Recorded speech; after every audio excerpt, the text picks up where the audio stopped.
last night about the sweeping allegations by former Blackwater employees, first reported by The Nation magazine, against the mercenary firm deployed by a fundamentalist Christian to kill Iraqis while running a broad-ranging criminal enterprise. In our third story tonight, Countdown has now read those affidavits. We have new details. It has been alleged before that former CEO Eric Prince, a right-wing evangelical Christian, had been smuggling weapons into Iraq. 2 Blackwater employees pleaded guilty last year and turned government witness. A former Blackwater insider at the time told ABC News about the smuggled weapons, quote, "It's a war over there and our guys need them." But that's not the only arms smuggling Blackwater did, according to the affidavit of John Doe number 2, reportedly a 4-year Blackwater executive. Quote, Mr. Prince generated substantial revenues from participating in the illegal arms trade. In other words, he was an illegal arms dealer, a gun runner. Army officials told ABC last year at least one of Prince's M4 assault weapons ended up in the hands of insurgents. And the weaponry Blackwater used, quote, Mr. Prince obtained illegal ammunition from an American company called Lamas. The company sold ammunition designed to explode after penetrating within the human body. Mr. Prince's employees repeatedly used this illegal ammunition in Iraq to inflict maximum damage on Iraqis. Responding in a statement, Blackwater, which now calls itself Z, spelled X-E, called these accusations slander and said it looks forward to fighting them in a court case, for which, by the way, it is seeking a gag order. Returning here tonight, Jeremy Scahill, who broke this story as a contributor to The Nation and who also wrote Blackwater, the rise of the world's most powerful mercenary army. Thanks for coming in again, Jeremy. Thanks for having me back. The previous assumption that Blackwater had smuggled in weapons for its own use, at least in some sort of pretext of what we had sent them and spent money on them for. Where does that stand now? Right. Well, let's remember that Eric Prince has modeled his company after the United States military. He had his security division. He has his own private CIA called Total Intelligence Solutions, which is headed by Bush's former head of counterterrorism, the man who was charged with finding bin Laden and failed to do so. He's now running Prince's private CIA. Prince also has a fleet of private planes. And one of the allegations that we have here is that Prince was using his private planes to bring weapons into Iraq without the U.S. military being aware of it. They were wrapping them in some kind of plastic wrap, and they were stored in dog food bags. Now, John Doe number 1, who was in the Marines and then served as a security operator for Blackwater, said right when he got there to work for Blackwater, one of the first things he saw in the Blackwater armory was people removing weapons out of these dog food bags.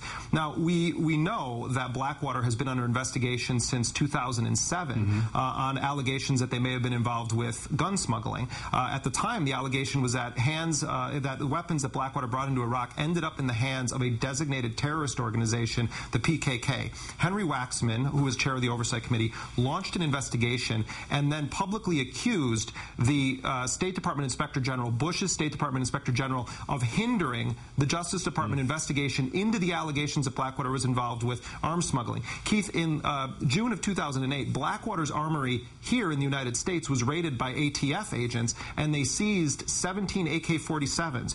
You can't have an AK-47 unless you're military active duty, you're some kind of government official, or you're law enforcement. So now that, combined with this testimony, really begs for a very serious investigation of Blackwater and weapons. And so does this story about the exploding bullets. I mean, we know now about them.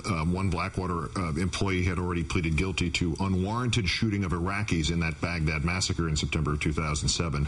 What else does John Doe number 1, the former Marine who worked for them, say about the killing of the Iraqis there? Can I tell you something about this Lamas ammunition? Yeah. I wrote about this in my book years ago. A Blackwater operative by the name of Ben Thomas bragged openly of having used these weapons while he worked for Blackwater to shoot an Iraqi in the buttocks, and it killed him, and Ben Thomas described it exploding the entire left side of his body. He then went on to talk as though he was working for the company. The military had not been authorized to use these weapons, and yet Blackwater operatives are using them in Iraq to apparently explode the bodies of individuals by shooting them in the buttocks.